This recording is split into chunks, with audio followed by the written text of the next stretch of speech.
Okay. Hold on, y'all. Okay. Let's get into this intro. Oh man.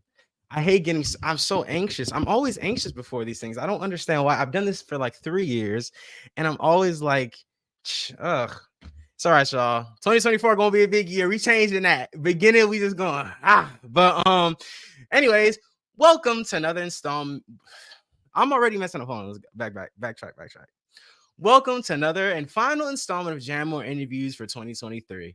2023 has been a bit of a weird year for my page, especially in terms of interviews, but I couldn't be more happy to be ending it with you guys and my next incredible guest. Starting from her humble beginnings on YouTube, she's worked with iconic brands such as Disney Channel, Robot Chicken, and most recently with the critically acclaimed rock group Avenged Sevenfold for the new music video for the song Mattel.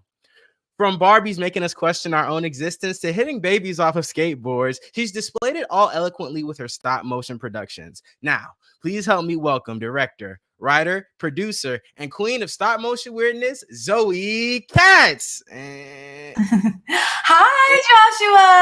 Joshua. Thanks so much for having me. Hitting babies off skateboards. Let's go. Thank you so much for joining me. I couldn't think of a better person to end off my interviews for the year with. Thank you so much for agreeing to do this. I was really hoping to bring you on. And when you said yes, I was like, she's going to say no. So just don't even bother. And then when you responded, I was so... my jaw hit the floor. Like, that's how bad I wanted to speak to you. So thank you so much for coming on today. Absolutely. Thank you for having me. I'm so excited to talk to you. So Absolutely. Excited. Oh, thank you so much. Well, before we get into the questions, I just want to send you so much love for the passing of your cat. So much. Let's hold a moment of silence for Tubby, right? Let's do that. Tubby, oh, there we go. Thank you. Yes, Tubby, the best cat ever. I really appreciate it. Yes. All right, he's watching this interview now, so yeah, absolutely. All right, y'all. 5 seconds. Let's go. I'm gonna count in my head. Let's go. All right. All right, let's get into it, ladies and gentlemen. Welcome. So, just to let you know, before, if you see me looking down, it's because I'm referring to my notes. I wrote a bunch of stuff down, so I don't want you to think like I hate you and you're the worst person on the planet. Not at all. No, I'm glad you've prepared, so that's great. Always. Don't want to waste your time here. But my first question to you is: backtrack a little bit. I love origin stories, so I've split up your interview questions into 4 quadrants right here. There's like 4 quadrants of how to go into it. But were you born in Los Angeles? I was born in San Diego, so a couple hours south, and I used to come up to LA as a kid. I started out as an actress. But look, I could not cry on cue, so I would. Me too, don't worry. Yeah, I'm not. Yeah, maybe you've acted as well, but yeah, I could never cry on cue. But yes, I am from San Diego, so I'm a SoCal girl, and yeah, I made it out here right after high school. I moved to LA, so I've been here for quite a while. Yeah. Nice. Well, I'm curious, how would you say your environment that you were raised in as a kid has helped nurture your artistry, especially as you've grown up to this day?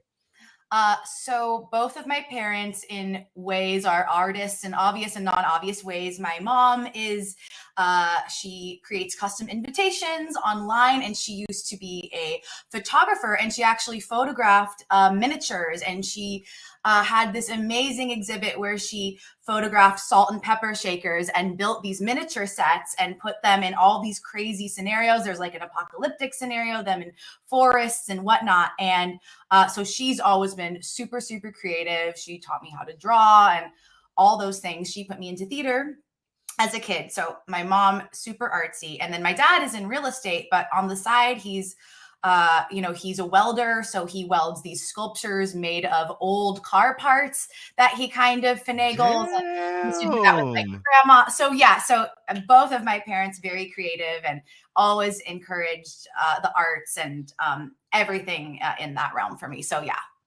I'm so glad that me and you both have had a good grounded support system. And I wish more parents understood how much their support means to us as kids and as us growing up. You know, when I was a little kid, I big Transformers fan. I love that series with all of my heart. And you know, when I would grow up, I would always do impersonations of Optimus Prime, and I was the worst Optimus Prime on the planet. But hey, that did not stop 5-year-old Right, Josh doing Optimus Prime. right. And I just remember how supportive my mom has been through all this, through my interviews, through my acting, through everything I've done. Her support has just literally meant the world to me, and I'm so glad that me and you both come from a very supportive system in that regard. So that's really awesome that you come from that.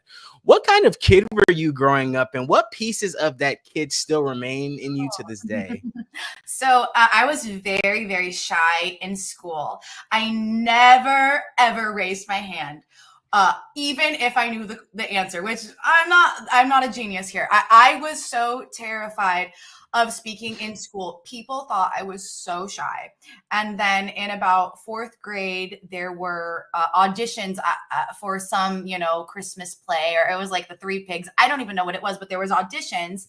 And I auditioned, and I was very loud and expressive. And the teacher, came to my mom, and she's like, I don't understand. She doesn't speak at all in class, but she has a crazy, vibrant personality, and she loves to perform. So I don't know, I had a combo of both. But after that, I started doing a lot of theater. And so I actually quite became very loud and, theatrical. And I would say, like, even though in school I was silent, like once lunchtime hit, I was like, hello, scoopity doop doop. And I was like dancing and singing. So I, for some reason, have a little bit of both, but now obviously I'm an adult. So I, I kind of got rid of that fear, over the years. But yeah, kind of both for me. That's awesome. With me, it's so crazy to me because like high school, middle school, biggest class clown like ever. Like I could I see that. I would always want to make people laugh. Like even my teachers would be like, "Damn, Josh, like shut, like damn, I'm trying to teach this lesson. You loud as hell." Like no, but like I was just always all over the place, and I've always been energetic. And it's so interesting to me that some of the best artists as kids always have this big vibrant energy, and whether they choose to display it or not is not, not doesn't is here nor there, but they always have that inside them. And I think that's so important for both of us as creatives, is to just have that vibrant creative energy, and we put it into whatever we create. And I tell that with a lot of your stuff. I've seen so many of your stop motion things, laughing my ass off at just so much of the wacky crazy stuff that you put into it. But watching them, and just I could feel that vibrance from your work. And that's another thing I love about doing art and speaking to artists, is just feeling where they're coming from. And I definitely feel that with you. So it's really awesome how you really exude a lot of yourself into it. Um, for high school, high school is such an interesting time for everyone. We're about to go to college, we're about to do whatever we're about to do. And I think we make a lot of big decisions in our lives in high school. Like for me, like, I decided I wanted to do on camera stuff because I was in all the news broadcasting things that my school had and stuff like that. So what were your goals in high school, and how would you say that's helped lead you to this massive career that you have? Oh, thank you. Totally relate. I did do some of the my middle school news reports and stuff like that. Because They were yeah, terrible, but hey, we still did it. oh my god, I mean, give me the footage. What was that like? We had a green screen, so that was cool. Did you guys have a green screen? Yeah. Yes, yeah. So for me, I was like, oh my god, like the possibilities are endless. Love that. Yeah. So I was super silent in class, but I did theater on the side. From in San Diego, all over. I was always in one or two theater productions. And so in high school, I thought I was like, I want to be an actress. I want to be in movies. I want to be on a sitcom.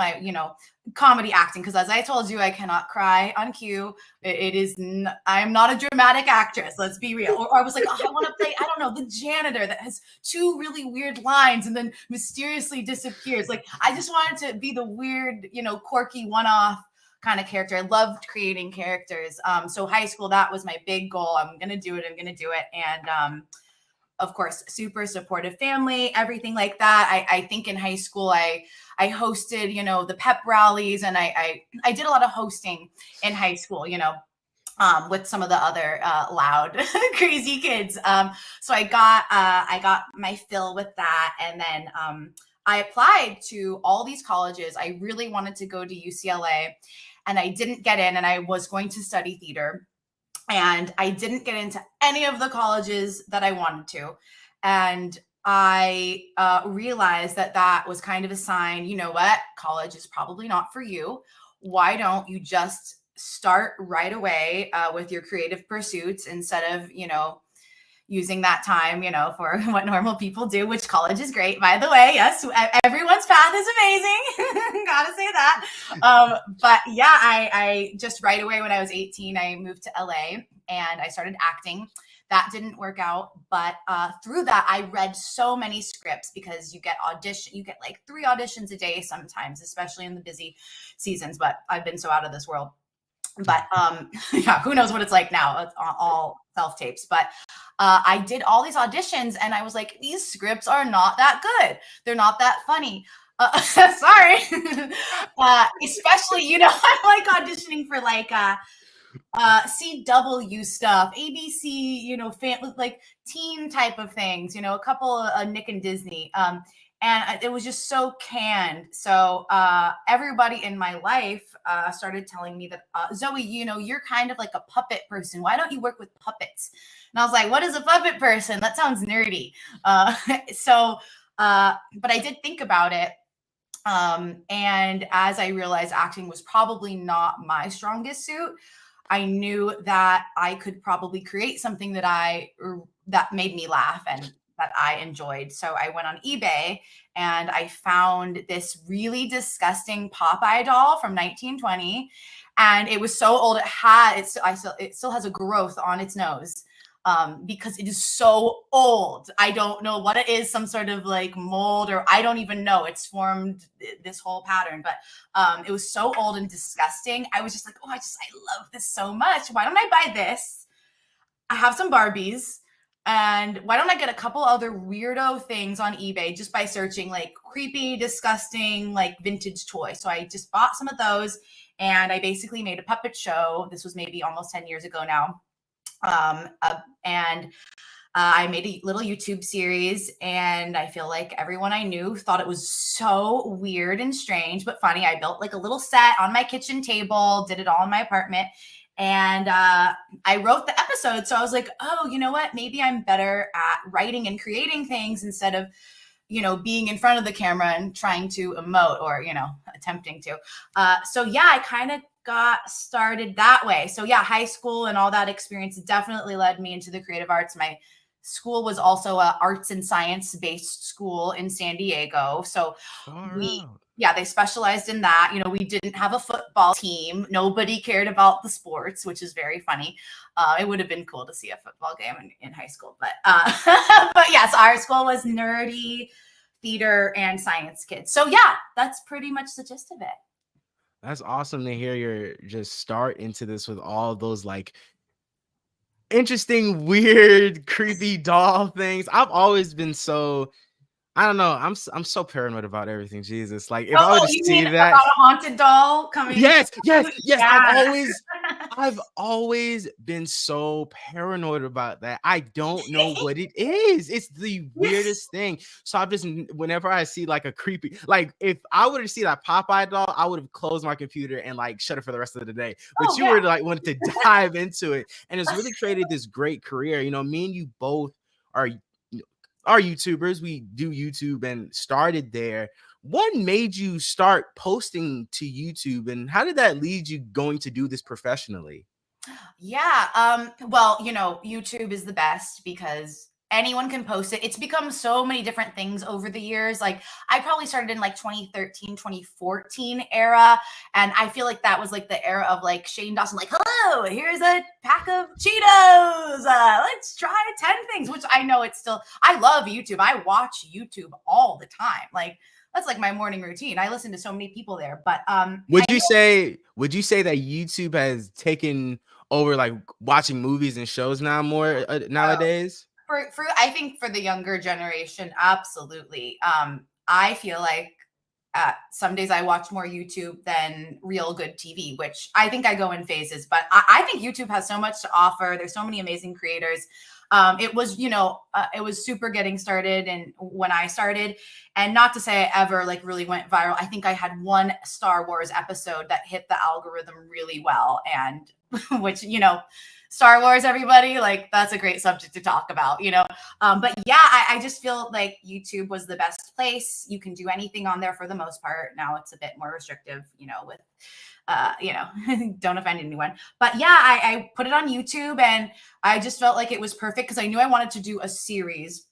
I never wanted to really do one-off videos. I wanted to have a full journey and, cliffhangers for every episode. The first show I did was called Muhammad's Music, which was about a failing music store where they only sold cassettes and like random records, in the modern time. I did maybe, I don't know, 5 or 6 episodes of that. I moved on. I did a series called Dead Girlfriend about a man's girlfriend who dies, but they were only dating for like a couple of weeks. So, but she's like obsessed with him. So her ghost decides to haunt him forever. But then the show kind of became like a whole different thing because I found her character to be kind of annoying. But I loved it because YouTube, you can post like 2,000 videos and do whatever you want. And, you may find your niche, strange audience by doing that, especially if, the subject matter is somewhat, good for the algorithm, which I never focused on. I was never that type of girl. I was like, I'm just going to make the weirdest thing possible that makes me laugh, and let's see what happens online. But yeah, YouTube is great.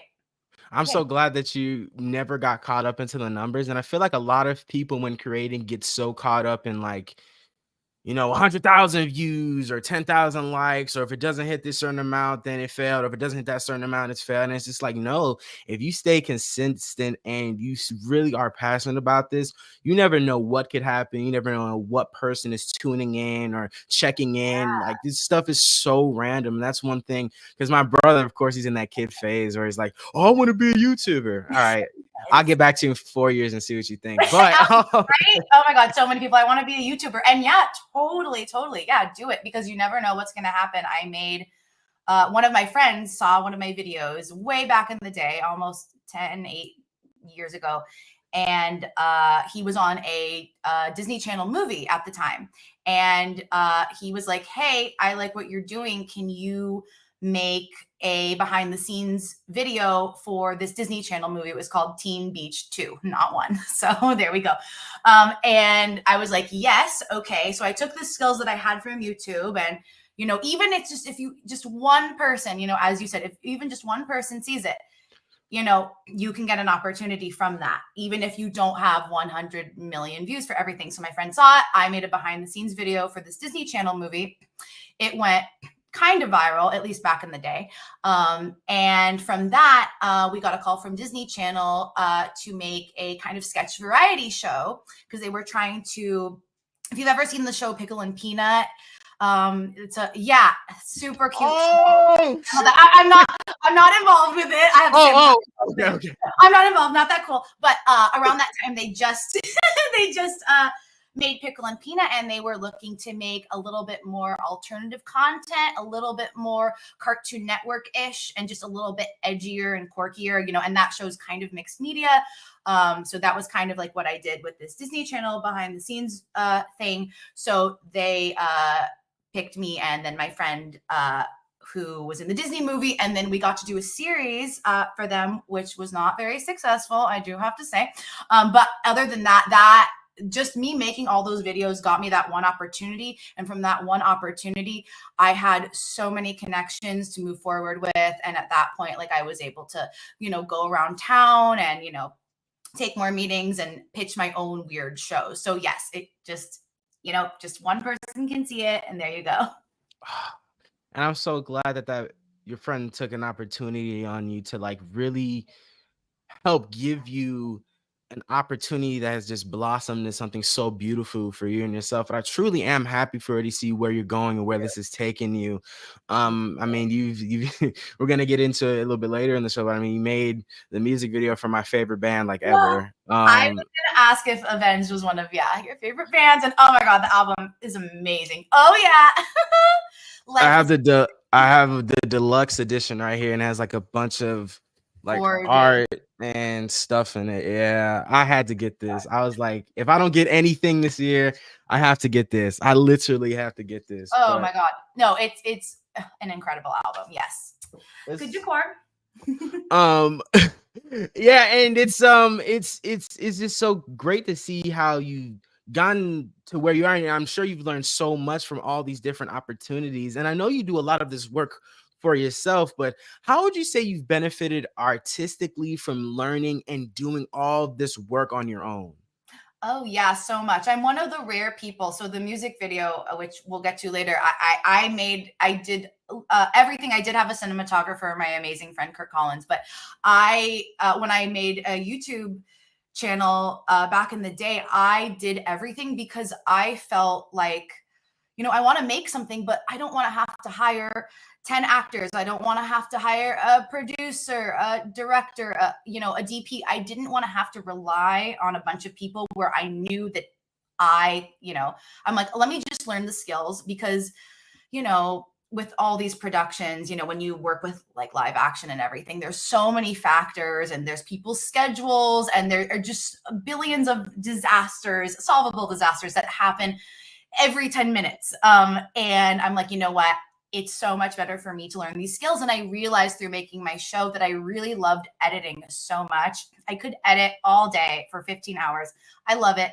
And it was really, it's really cool because also because of YouTube, you can look up anything that you don't know how to do and learn how to do it. Because yeah, I'm sure you know this. Like I didn't go to college. I never took a film class or anything. I learned everything from YouTube based on the task that I had at hand. Or like, oh, I really want the dolls to go to space. How do I do that? I instead of getting a green screen, I got like a green poster board, and that changed the game for all of my web series back in the day. I started green screening things. I learned how to keyframe, and I learned very, very, very basic animation. And I've also never known how to do real traditional stop motion. The stop motion I do is I basically turn the camera on and I take the doll's hand and I move it, move it, move it. And then in post, I kind of just chop it up. But I like actually do use live film instead of taking photos and stuff. So I kind of finagled it in my own way to do my own style that, that definitely nobody else would probably use. But yeah, through doing that, it has given me way more opportunities.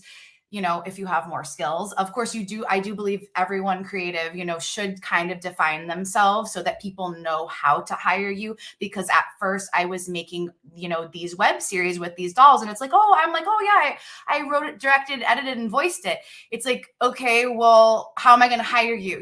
So I kind of decided to define myself more as a writer as one of my best skills. Cause I do believe the basis of every idea comes from a thought, and the thought, gets written down, and that's the basis of it. So I do think that people do need to define what their strongest suit is, but having all the skills is always going to be amazing because then you can execute it yourself and you have more control of your destiny. And, you don't have to wait around for other things to happen. So yeah. That's such a great point. You talk about like how artists, we as creators, should define our strong suits. I was watching an interview with this. He plays Ghost for the new Call of Duty video games. I'm sure you're not into any of those. I totally know Call of Duty, but yeah, I have an Xbox. I just don't use it. But yes, love it. Why do you have Xbox? I'm telling you, this is the weirdest thing. I looked outside my door and there was an Xbox that got delivered to my door. And I think it was delivered to the wrong address. And I have no idea. I was like, is this anybody's? It wasn't. So I'm like, I have an Xbox. And I played like The Sims like once. And then I got really frustrated trying to make the outfits. And I was like, whatever. But my guy friends will use it when I'm home. But yes, I totally know Call of Duty. Yes. Love it. But he was talking about how when you're creating, you should as an actor, you should be able to feel more comfortable calling yourself an artist and having more tricks to the trade, so you could like just do more work. Because in addition to being an actor, he's also a DJ and a director and stuff like that. So there's definitely so many. While we should have our strong suits, I feel like it's more appropriate for us to call ourselves like artists because we're just like so into Yeah. everything. Like me and you are so into everything. Like I'm into voice acting, I'm into writing, I'm into directing, I'm into creating all this stuff. I've made this whole series by myself. So, like I've just Exactly right. I think that's amazing. Yeah, I relate, as you should. and I completely agree with you on that. But I'm so curious to talk about your directing because like I said, I'm trying to get more into directing, so I'm very curious on getting your thoughts on a few things here and there. But of course, you do work primarily with stop motion and miniatures and stuff like that. So Mhm. when it comes to stop motion directing, what are some things people should know right off the bat before starting? One thing they should know is, well, for me, I don't. The show I write on, Robot Chicken, they have moving mouths, which adds a lot of expression. I do a type of stop motion where I just have the doll, and all I have is to move the body. So the main thing for me is how do I show the most expression when potentially the face is, you know, smiling the whole time or whatnot. How do I show sadness when the doll is stationary? Basically, the main thing I would say is like you have like think about the most creative movements that you could do in every single scenario. If the character is going to pick up a book, what is the most interesting way that the character could pick up the book? The quirkiest way that shows like the flair of the character. And for me, it's like taking every character or every model or form that you're working with and really getting clear on what that character is, their personality and everything. Because for me, almost before I do anything is I get my cast of characters out. I have hundreds and hundreds of dolls and toys at this point. But Me uh too. Don't worry about it. If I was to, yeah, if I went to my other section, because there's like multiple sections in my room. This is my music corner. Then there's like my figures and statues and posters section. There's like, I'll send you a picture later on Instagram, but there's like yes, hundreds of definitely. like Marvel Legends and Black Series Star Wars and Transformers. I'm a big geek. I'm big nerd. Big. Oh, same, of course. No, I have so many action figures, dolls, everything you could ever imagine. So yeah, and for me, it's like, okay, if I'm doing stop motion, who is my cast? Who visually, without altering their face, looks the part? And then yeah, also and anyone out there who's looking to get into stop motion in a non-traditional way, I use dolls. I use Barbie dolls a lot. So it's also about finding dolls that are somewhat jointed. If there's a joint at the elbow, that's way helpful because that's so many more movements you can do. Making sure the legs bend properly. In the Avenged video, I had to use a generic non-copyright body for the Barbies for copyright reasons, but I made sure that the body was as jointed as possible, the knees bent, the arms bent, the head can move and turn, just making sure that the thing you're working with moves as much as possible. I know traditional, if it's claymation, you can move it in any which way you want. On Robot Chicken, their dolls have wires everywhere in the doll, so that allows them to bend and curve in really interesting ways. But yeah, just thinking of the most interesting way the character can walk out of a bed, or the character can walk in a hall, or the funniest, most interesting way. Because yeah, the whole thing with stop motion animation is it's the most fun type of animation. It's so unique and quirky and raw and real. The way that every movement happens is so unique. So embracing the uniqueness and yeah, going full out with that. But yeah. That's all. One of my best friend is a stop motion director, and I'm working on his Yay. series right now. It's a Transformers series, and I'm the lead of the show. And Awesome. I come to his house, and he's building some incredible things. Like I was like, wow, I don't know how much you're into Transformers, but there's this ship that the Decepticons not drive. You can't drive a ship, but they fly in, and Yeah. he made it out of cardboard and wood, and it's like this big. Like it would fit, Oh, like it's like this big. It's yeah. huge. Oh my God. So And he's been just teaching me so many things about getting the joints and stuff right and stuff, because there's this one figure that doesn't turn at the hip. So he has to like position it in certain ways to make it like look when they're like in fight scenes and stuff, to make it more authentic and genuine. And I'm just so interested in stop motion. Like truly, like I watched Fantastic Mr. Fox a few days ago by Wes Anderson. And you seen that movie? Yeah, love that movie. That was when Wes Anderson actually had like plots in his movie that were understandable. Now his movies are beautiful, but it's like, what is this play within a play? But yeah, Fantastic Mr. Fox is actually a fantastic movie and really charming. And oh, the stop motion is beautiful. You can see each little whisker and fiber like moving within each frame. It's gorgeous. Have you ever thought about getting into more of that like Fantastic Mr. Fox type stop motion or like a Kiba and the Two Strings type of thing? Yeah, no, I'm totally open to that. Yeah, absolutely. I do think I would have to become, I'd have to kind of up my game with the stop motion as far as like the bodies go. But yeah, absolutely. I would love to do something like that. Yeah. I love to say I have Academy Award winning director Zoe Katz on my will you Thank make you, it? and I'm talking to an Academy Award winning director as well, potentially. So, yes. Let's see where we are soon. So, yes. Let's keep creating, keep creating. That's that consistency we're talking about. You know what I'm saying? Just you never know Yes, when you strike. And that's so much I've noticed about this line of work is that as much as we are so dedicated and how hardworking both of us are, you never know what's gonna hit. It's the most randomest thing you make, and exactly. it'll just blow up and go into the stratosphere. And now you have like so many people talking to you and wanting you to get on your shows. Like it's so crazy how life works, isn't it? Oh my God, you're so right. You never know what it's going to be because you can't predict it. You don't know what the internet verse or what your community is going to like. Yeah, you just need to throw everything out there. And just, I wanted to say also, there have been so many moments in my life where I have been like, I have to give up. Nobody cares. Nobody's watching this. I'm putting in like weeks and weeks and weeks worth of effort for a video that 100 people saw. Why am I doing this? You know, I've had a gajillion moments of giving up, but yeah, it's about consistency because think about how many people are also talented like you, but and do 5 things and then quit. You know, you have to keep going and it will work out probably no matter what. I I feel that so hard. I relate to you so much on what you're saying because like I said in the beginning, you know, this has been such a weird year for me in terms of interviews, and I've been kind of, I don't want to say I'm freaking out, but I've just been kind of like, well, like what's happening? Like this is so weird.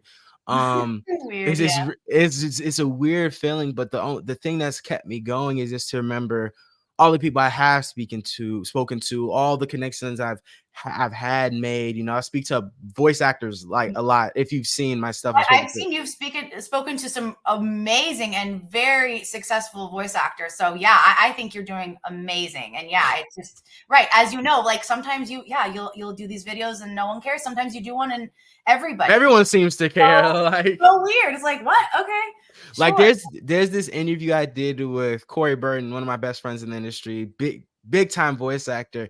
And every time I post a reel from that interview, 10K views right off the bat. I kid you not. And it's just like, Yes. but it's like every other reel, it's like, oh, 30 views, 100, 200. It's so weird. Like, I know. I know.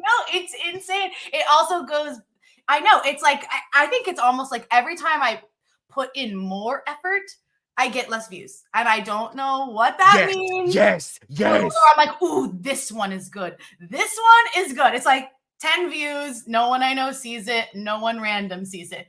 Or, okay, I don't know. This isn't that good. I guess I'll post it. It takes off. So you're so right about that. You never know. You have You to post everything.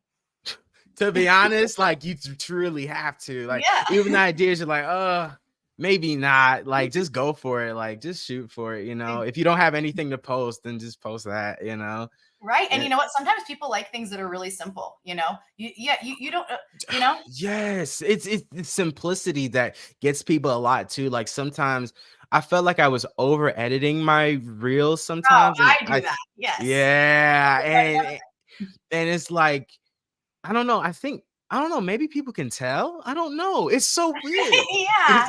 It's so It's a weird, weird. esoteric, energetic thing. I don't know. But yeah, that's so true. And for anybody listening, yeah, just post anything. You don't know. What makes stop motion such a perfect medium for you? Oh, it's so perfect because I kind of touch on this, but I feel like I can have more control. I guess I'm a control freak. I hold these dolls in my hands and I can control whatever they do. And I just think it's so much more, I don't know, I find it way more interesting to look at. I like to like the things that I like to make. I want to see something that doesn't exist in the world already, and I love, I love live action movies and TV shows like anyone, of course, but I feel what makes stop motion unique is it's something that you can never see in the way that even if a Barbie has to pick up a cup, oh my god, like it's just so interesting to see, a plastic hand kind of in the strangest, like jankiest way possible, pick up an item that, like that doesn't, flow like naturally like it would in real life. And I think, of course, it's about to be 2024, and there are, it's almost a dying art in a way because it takes so long to do. So I have so much respect for every production out there that still utilizes stop motion because I think it's so great. And as we get more into AI and everything is so smooth and flowing and advanced, I think stop motion is great because I love like a craftier look in general. And I just think it's a beautiful style, and I hope that exists forever because I think it's great, and especially for kids too. I think it's really cool to see that, and it's really exciting for the eye. I just think it's a little bit more engaging. Every movement has so much going on, and like you said, fantastic, Mr. Fox. I can see every fiber moving around in every frame, and you can just see the subtle shifts within every frame. I just think that's so unique, and it's so much more fun to look at, really. I completely agree. So that I didn't know I was going to be discussing this with you, but that brings me to a question I've wondered. Like, I've asked every artist I've spoken to about this because it's such a big thing. But how do you feel about AI? Like, what do you think? Are you scared? Do you think that a lot of these art forms are going to die out? Like, how do you feel about where we're headed as a society moving forward? Yeah, I think okay, I've been telling some of my friends that I feel like we're the last generation of writers and directors and real artists. I do feel like no matter what, I feel like within the next 10 years, AI is going to be really big. And I think that there will be 12-year-old boys in their bedroom who are able to create a Marvel movie with a prompt, and it's going to look amazing, and the explosions and the action will look so real and great. But I do feel like no matter what, there will always be a need and a category and a career of real artists, because I feel like people will always be able to tell AI versus something man-made. And I do think it will become a little bit more of a novelty, but it will become something very special to see what like real artists do. And if there are still stop motion videos, I think it will become a cool rarity almost. But I also do think it's really important to embrace AI, because for me, I don't want to be left behind, of course, because Mm. I'm a writer as well. And Mhm. I use Chat GPT for to help me with my stage directions, for example. Sometimes writing a stage direction is so annoyingly hard. It's like he picks up the glass, he moves 3 feet to the right, places it down, gives a menacing look. Things like that. I feel like it makes your workflow better. And I do think there are benefits to it. And I don't want to see anybody get left behind in that way, career wise, especially in Hollywood, because it is going to be a part of our life. I think people need to get good at giving prompts.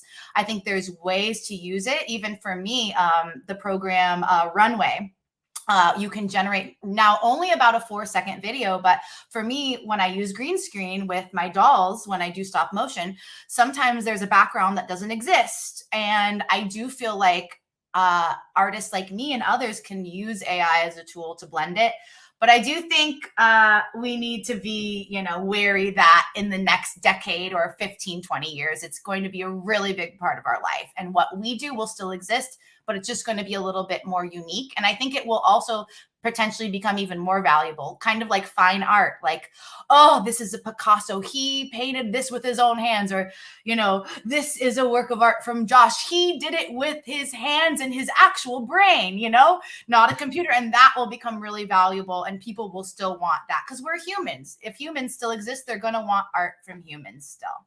So, yeah. Absolutely. I completely agree with you on everything you just said about that. Like, you don't, as like I said, I'm a voice actor. And I speak to voice actors all the time, and I've been having a major upset with how people have just been taking people's voices without their consent, and just been doing all these weird things with AI, which is really weird.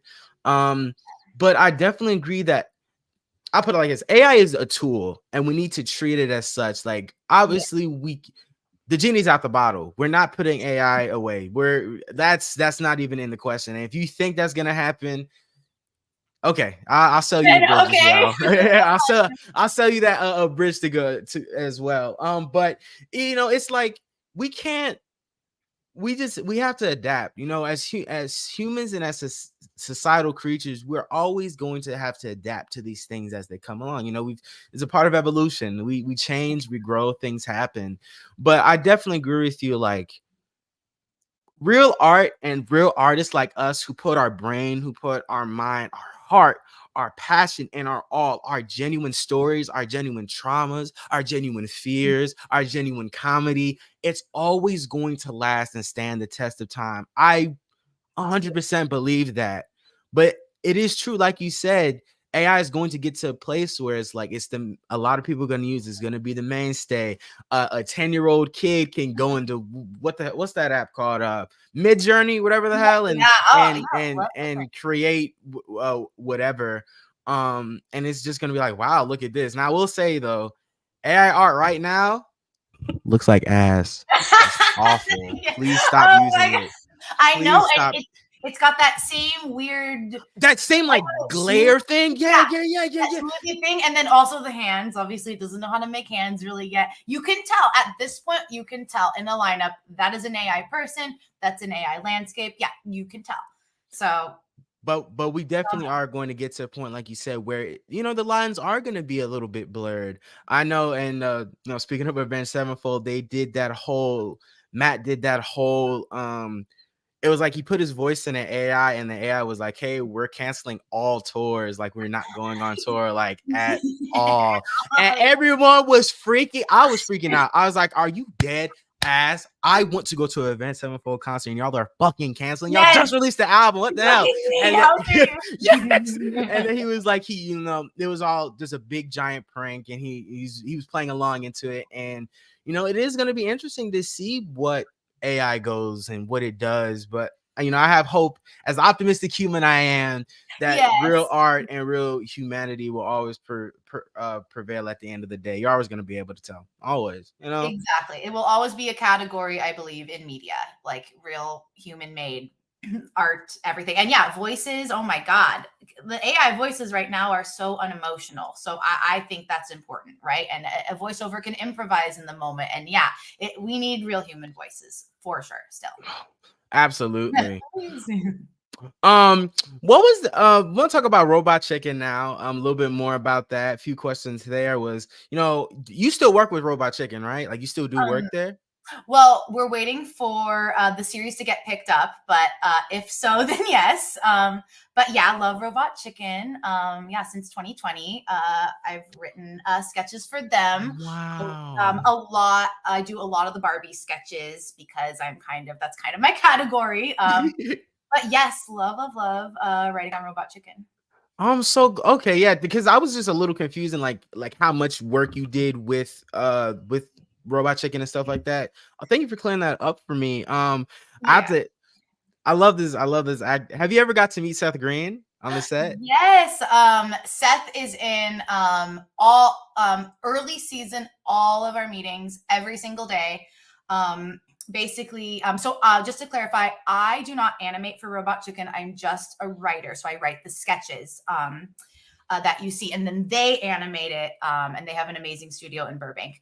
But yes, Seth Green, he's actually really, really involved in the show. He's awesome. And just like you, Josh, his house has hundreds and hundreds of action figures everywhere. It is like a store. And I have other friends who are like, yeah, there used to be a Toys R Us in Burbank near the studio. It's closed down, unfortunately. But I Seth, know. yeah, the bug. Seth was there. I think people tell me that they saw Seth, like everyone has seen Seth there. He buys toys constantly all the time. He's really, really passionate about the show, and No, he's there basically every single day, giving his input. And basically on this show, you meet in the morning, and then there's about 7, 8 writers, and then we go off, and then we write about 4 sketches on our own, and then we send the sketches to one of the head writers, and he takes all the sketches and he removes the names, and then he jumbles them in the big packet, so we don't know who wrote what. And then at 3 p.m. every day, we all get the giant packet, and then we read it, and then we all meet, and Seth is there, and then the other creator, Matt Senreich, is there. They're very involved, and we basically blindly vote on what we think is great. And if there's ever a tie, it would be Seth that breaks the tie. But he's got, yeah, Wow. but which is good, because I feel like we have a similar sense of humor. I mean, everyone on the show really, really does. But yeah, he's super involved, and yeah, he's there every day. So he's really awesome. I'm glad you got to meet him. I know Seth Green mostly for his role on Star Wars. I don't know. Are you a big Star Wars fan? Oh, barely. Oh my All God. good. All good. It's fine. Okay, in the interview before I got Robot Chicken, they said, we do a lot of Star Wars. What does Star Wars mean to you? And I was like, Chewbacca. I think Chewbacca is so cute and fluffy. So I was like, I'm so sorry, guys, but I don't know really that much about Star Wars, but yes, I know he's super involved in that. Yeah, he's the voice of this droid called Toto. It's like this little droid that follows Cad Bane around. But yeah, it's fine. You know, so many of my friends are not into Star Wars, and it's fine. And you know, we can still be friends. I don't hate you, kind of do. But I don't hate you, but you know, you should watch Star Wars. Yeah. My dad loves Star Wars. No, like a lot of my guy friends love Star Wars. I know it's good. I've watched some of The Mandalorian. I know it's a very high quality show. I love Baby Yoda. I like all the girly things. You know, I'm a typical girl. You and my mom are the same. Like, she will watch Mando just for that Baby Yoda. Like, she. And they're so smart. They're like, you know what? We got to throw in a cute little baby for the women and the people that don't, you know, get it. So we love it. Or like a cute little droid that rolls around on 2 legs and you just fall in love with. Adorable droids and babies. Yeah, come on. Throughout all of your work, there's one thing that I've noticed. Weird. Oh my God, great. I want to talk to you and ask about, talk about embracing the power of weirdness in your own comedy and how that strengthens so much of the work that you've helped produce. Totally. If you watch any of my work, anyone in the audience, it is very weird. As Josh said, it's very random. And for me, because I watch a lot of TV, I wanted to make something that was a style that, that is kind of unique to me. So I just write exactly what I think is funny. And sometimes it doesn't make any sense. Like, oh, hello. And then maybe some person will fall over because the doll on the set fell over. I kind of just go with that. That is part of the comedy to me. The jankiness and the randomness is a part of it for me. I will go on, there will be weird long sentences that maybe have nothing to do with the plot, but then we'll return to it later. And for me, I just kind of invented my own kind of weird comedy style, which is not for everybody at all. And through that, I just don't have any limits. I've never been scared. Well, and here's a big thing. I don't care if people say, oh, it's weird, I don't like it, because I've gotten that comment a billion jillion times. Or, ew, this character is gross, I don't like it. I don't think about that at all. I don't know, this may be like my main superpower is when I make my things, I just make what I want to make. And I really don't think, oh, well, I don't know, my aunt might kind of think this is like a little strange, or, well, we shouldn't put that in here. I just don't think about that. I just go with what I want and I amp it up as much as possible. And I have blinders on. I'm just like, this is what it is. It's going to be this weird thing. And, either there's always, no matter what, there are millions and billions of people in the world. There are always going to be some people that totally get it and are like, yes, that is funny to me. A lot of people won't. But with what I do is very, very niche. So I have accepted that. I don't write. I don't write in the style of Friends, the sitcom, or anything like that. My stuff is way weirder. It's a little bit harder to digest. But I've accepted that personally. It's, about, do you want to do it this way? Or, if you want to write on a sitcom, then it's a totally different style. But yeah, I've really just kept in my lane and I just charge through. This is what I think is funny. And I'm so glad that you do that as an artist. And one artist that's helped push that a lot this year is Avenged Sevenfold. So let's get Yay! into it. So we cannot tell. This band means literally everything to me. If you watch my story, I'm at least posting them at least once a day. I'm not gonna lie. This is my favorite band of all time. I got to see them live this year with my best director friend I was talking to you about, and Oh, we got to see good. them. We see them together, and I've never been so entranced by a performance before. Like I was just in there in the moment. They're incredible on stage, and like you said, the new album, I honestly think is my favorite of the year. That's me personally. There's been so much great music this year, but me personally, that's my favorite album. I love so many of the songs, and you directed my favorite song. Oh my god, you made me tell. And at first, because I know what they were doing, like leading up to it, there's a bunch of these like Barbie skit things. I was like, Yes, what me the too. what am I watching? And then I saw the music video. I was like, oh, this all makes sense. It's so cute. It's so cool. And like I said, I spoke to voice actors, and I noticed you do a lot of the voice work on those. So did you do the voice acting for those skits? Yes, I did all the voices except for Yay. the second short. All the band do voice themselves in a high school classroom scene, but other than that, all the voices are me. Yes. Have you got to meet them in person, or the bandmates in person, or have you Um, met them over Zoom and stuff? I met them over Zoom mostly because they were touring while this music video was getting made. Basically, Right. like Right. late this summer. So I first zoomed with Matt, and he was in like North Carolina, and then the next time I zoomed with him, he was in, I don't know, Florida or something. And then they were, yeah. So they were traveling the whole time. But oh my God, no. But Matt is really great. He's very easy to communicate with. He just wanted me to, I had his number. I would just text him along the way, the entire journey. Once we got together and solidified the concept, which we both somehow agreed that a Truman Show was kind of the inspiration, because there's this lyric, in case I don't see you again, good afternoon, Good good evening. afternoon, good evening, good night. The best. And I love the Truman Show. It's one of my all-time favorite movies. Oh, yes. Yes. Oh, me too. Yes. Yes. Oh, so one of the best movies ever. I That was a rewatched it. phenomenal performance from Jim Carrey too. Like, oh my God, Yes, so ever. Oh, good. one of my favorite movies of all time. And really accurate of what's happening today, even more so than in whenever it came out, 1999. Who knows? So we were on the same page. Matt is really, really, really, really easy to work with. It was mainly him who I communicated with until we did the second sketch, which was Avenged Sevenfold in high school, basically. And then we all kind of got involved, and I was like, well, how do you guys want to make fun of yourselves? Because I didn't want to insult anybody, without, because I knew like Johnny was short, but I was like, I'm not going to say this joke. Johnny Short? Yeah, apparently he's super short. That's what they told me. Right? I thought bro was like 6'4". That's Yeah, nuts. right? They all seem 6'4" to me. Yes.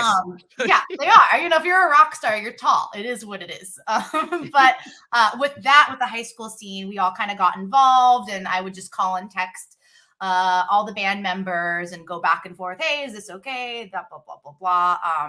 So yeah, but I never met them in person. But I was like, I live in LA. I'm like, hey, if you ever want to stop by the studio, come. I think a lot of those guys live in like the OC, Huntington Beach area.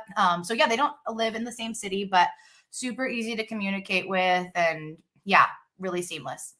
Oh, I'm so glad. My boy Raj in the chat. I love you, Raj. Thanks for joining. I was about to ask my next question is how did Avenged Sevenfold find you? Like, how'd they end up getting in touch with you? About a year ago, I did a music video for an artist called Jerry Cantrell, and he is from the Alice in band Chains. Alice in Chains. Yes, Big amazing. music nerd here. You know what I'm Yes, yes, saying? you know it. Look, if you know Avenged, like you know legit music for sure. And I am like I'm an insane music fan as well. Like Life is But a Dream, by the way, I agree is I think one of the best albums of the year by far. I listen to multiple songs in my car all the time. Incredible album. Anyway, so a year earlier, I had done a music video for Jerry Cantrell, and for his video, we also utilized Barbie dolls and the style that I normally do. And Jerry Cantrell is has the same music management company as Avenged Sevenfold. So Matt had seen that video, and he knew because they had written Mattel, and I'm sure you've heard him say this in interviews, but he had written Mattel like 3 or 4 years prior without knowing that the Barbie movie would come out and whatnot. But he knew, obviously, for Mattel that he wanted to do something, kind of poking fun at Barbie, but in a, metal and rock insane way. So he saw the Jerry Cantrell video. He loved that video. And then they reached out to my manager, and all the people that work at Velvet Hammer are amazing. It's a small group, but they have a bunch of bands that are kind of similar. They have like Deftones and Deftones, Corn, System of a Down. Yeah, System of a Down. Yeah, so all guys in that kind of category. So they knew who I was. So yeah, that's how I got connected with them. Oh my gosh. And what a great pairing it would end up being. If y'all have not seen the music video, I'm going to leave it a link in the description. Please watch it. Such a insane, wacky, but deep and sad take on this music video. And I'm very glad that you and Matt were on the same page and y'all didn't conflict with one another, because I would imagine how awkward that would be. So you're like, okay, let's do the Truman Show. Actually, I don't want to do that. Let's do this. Oh my God, right? Let's have Barbies in space instead, and they come to Earth and they invade, and you're like, damn, I was not thinking that at all. Okay, sure. And and everyone watching, I would say it was somewhat rare to have somebody as easy to work with as Matt, because he really, really trusts the artist that he hires to do exactly what he knows them to do. And so he put a lot of trust in me, which is great. He was not nitpicking, because yes, he's amazing, because I have done projects where every step of the way it's like, can the suitcase be blue instead of green? I don't like how this, very, very nitpicky, and Matt really trusted me, and he trusts all the artists and directors that he works with. So amazing experience and really easy to work with. The only thing that was hard is, I found out I was doing the music video, and then I had about like a month, because, I do everything myself except for my cinematographer, to do that, and then the 3 shorts. So it's a huge time crunch. So it's also about how do I execute this with basically no time. And if you guys know stop motion, it's not fast. So it was a rush the whole way. Oh yeah. Not all. It is slow. It's slow. I've done some of it, like now I've said to you before, friend is doing a stop motion series, and he's like, hey Josh, I just finished 5 minutes of this. I'm like, bro, how long did it take you? 7 hours. I'm like, what the fuck? What? How is that possible? Yeah, I made 1 minute of content in a week. Oh, okay. Well, I'm sure it looks great. It's incredible, but sometimes I look at him and I'm like, bro, what did you just say? You did 5 minutes in what? And he's like, yeah, it takes a while. So, but it's always awesome to watch the final product. And even with you, like, it was awesome seeing the music video come to life. And I saw that little behind the scenes really did with your friend.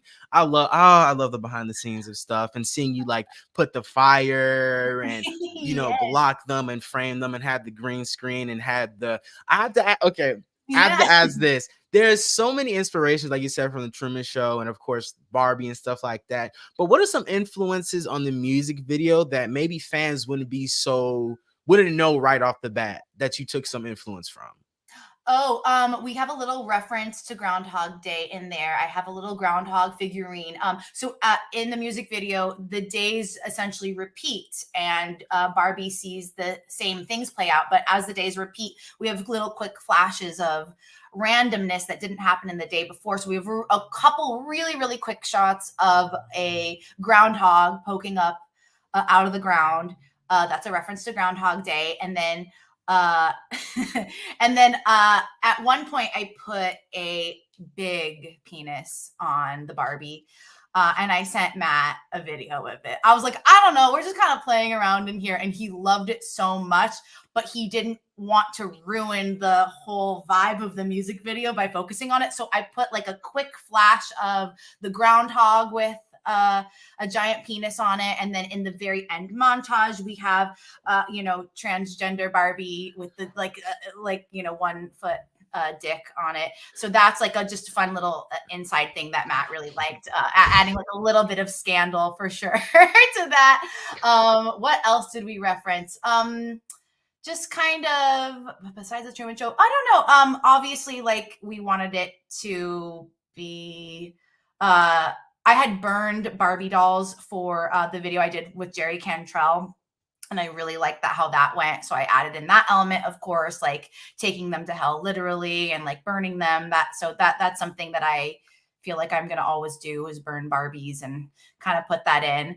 And then another big, like, there are some clues in the whole music video. There are these billboards that Matt wanted some sort of signage in the video. So and there's a reference to Camus, Albert Camus. Yes, yeah, he made oh damn it. Right, The I know. Stranger. I should have. Yeah, Right? I think, right, or it's like one of those one-word titles. Yeah. Oh, So Albert Camus, I believe that's how you say it. Don't kill me. But look, if they kill you, they have to kill me. I suck at pronouncing anyone's I name. know, and Please. even when I was talking to Matt, I was like Googling it, like, to see like the pronunciation. I was like, I don't know. Albert Camus. He is a big inspiration for the entire album, and there are especially like the theme of the song Mattel. So we have a billboard that has a quote from Albert Camus in it, like I rebel, therefore I exist. And all of the other billboards they're not direct quotes, but they're all kind of like in a similar vein. So that's like a big through line that we wanted to put in, and like some of those philosophical references. So those are like most of the Easter eggs. Yeah. What was the band's reaction to you sending in the full thing? Oh my God. They were amazing. They just said, "This is insane. I love it. I can't believe this is the video." It's awesome. And they only I had a couple more shots of the Barbie with the penis in it. The main note was like, let's just cut that part out. But otherwise they were just really shocked and happy, but they were all screaming. And with the 3 shorts, like they went crazy for the high school scene, because they're in it, and it's like seeing themselves in doll form was so crazy and funny to all of them. But honestly, every guy in that band is amazing. They're so down for anything. They're down to be funny and silly. They wanted to go, they wanted to be funny with this. They didn't want it to be too serious. Obviously, it's serious in many ways, but yeah, they're really down to just go crazy and let me go crazy. So I'm so appreciative of Matt and the entire Avenged Sevenfold band. Yeah. Do you stay in touch with them, or was it just like a working thing? I have talked to Matt, here and there a little bit after, just like talking about, related stuff, and how the video went and everything. So yeah, definitely a bit. I've talked to the drummer and a little bit of Sinister. Bro, Brooks is Brooks. my favorite drummer of all time. I think that's someone I have to meet one day. I've watched his I don't know if you watched the Drum Ya performance he did, but he's just like so precise with his drummers are my favorite musicians on the planet. But he's just a beast. That whole band is so influential on me also as an artist, because right there, the thing you cannot see, there's a guitar, and then obviously, like, I'm a voice actor, so like I'm very big into like strengthening my voice and looking into things to strengthen my voice, and a lot of those things coincide like with singers and vocalists. So of course I'm going to get into singing as well. And you know, I love this band with all of my heart, and I'm so glad they picked such a phenomenal creator to work with them. So, you know, congratulations on the video, congratulations on the Thank gig, you. congratulations on your entire career. Actually, you know, it's very Thank you so inspirational to much. see someone like you who also started out posting on YouTube and really Yeah. just making a name for themselves, you know, working on Robot Chicken, getting to work with Disney, you know, working with Avenged Sevenfold. You know, sky's the limit for you, honestly. And I'm really excited to see where you're going next, truly. Thank you. Same to you for sure. I really appreciate it. Thank you. Absolutely.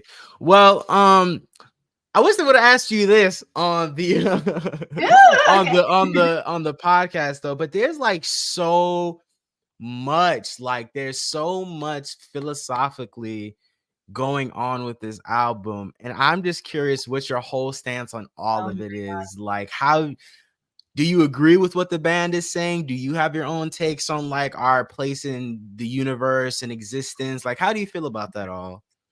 Well, a big thing Matt and I discussed is that life is meaningless, essentially. And, you know, that's kind of a hard, you know, pill to swallow. Is life meaningless and is life predetermined? Is every single thing we see planned out? Is the bird chirping planned out? Is me falling down the stairs planned out, or was it meant to be? And I am, you know, a somewhat philosophical, esoteric person. So I do really relate to that. And I think it's kind of about like, is the Matrix real? Some days I do think the Matrix is real because there are some really, you know, weird coincidences. But then the other side of it is everything means nothing. Let's just enjoy life. And I think the whole album, at least from what I was kind of gathering from Matt and just hearing some of the lyrics, is, you know, a lot of life is somewhat meaningless. We have to find the meaning within it so that, you know, so that we can live our lives, and we have to find our own purpose, even though there may not be a greater, you know, purpose or somebody who's controlling it all. Who knows? And I think I don't know. I just find it really interesting, and I think the whole album as a whole, listening to it from front to back, takes me on a journey. I feel some of the songs are really hopeful and beautiful, and like there is still love in the world. And then of course there's some like, we're burning in hell. Like, okay, Yo, dead ass. Like, it's such a back and forth thing on the album, and it's beautiful work of art, and I'm so excited to see where they're going next, man. Like, oh, I'm so oh, ready. same. And If I it's hope you get to come back. Like, oh my God. yes, me too. Me too. So Matt has talked about maybe doing some more sketches or little skits like with the dolls in the future, you know, maybe to promote something else. So I would obviously love to do that. If their new album is anything like Life is But a Dream, it's going to be genius and incredible. Amazing work from the band. So good. Well, now I want to get into the fun part of my interviews called Weird and Wacky, where you have 1 minute to answer a series of weird and random questions. The current record is 15 questions in 1 minute. Do you think Oh you could my beat it? God. Yeah. No, but I'm definitely going to try. I'm going to talk fast. All right. It could be one sentence. It could be 5 million words. It could be whatever you want. All right. Okay, I'm going to awesome. start the timer in 3, 2, 1. Favorite color? Pink. Major childhood influences? The Teletubbies. Last movie that made you cry? Oh, Saltburn. Would you rather smell like garbage for the rest of your life or have teeth falling out of your mouth constantly? Oh, garbage, hands down. No question. Favorite Barbie doll growing up? Oh, the Magic Shave Ken. Childhood movie that you still love to this day? Moulin Rouge. Favorite brand of shoes? Adidas. What's your least favorite meal? Like, you just cannot eat that. I hate Brussels sprouts and the smell of them. Disgusting to me. Favorite brand of soda? Let's go Diet Dr. Pepper. Yeah, Dr. Pepper. What is your dream house? Oh, a mid-century modern house in a forest overlooking a view. Last TV show you watched? The Simpsons. Favorite band right now? Oh, Avenged Sevenfold. Let's go. Favorite pop artist? Ooh, oh my God. Timer. Oh my God. I'm like, how did somebody get 50? Oh my God. Not 50, that's a 15. I'm tripping out. Yeah. Okay. Yay, that was fun. Okay, Yeah. I got 10, maybe? You got 8. You got 13.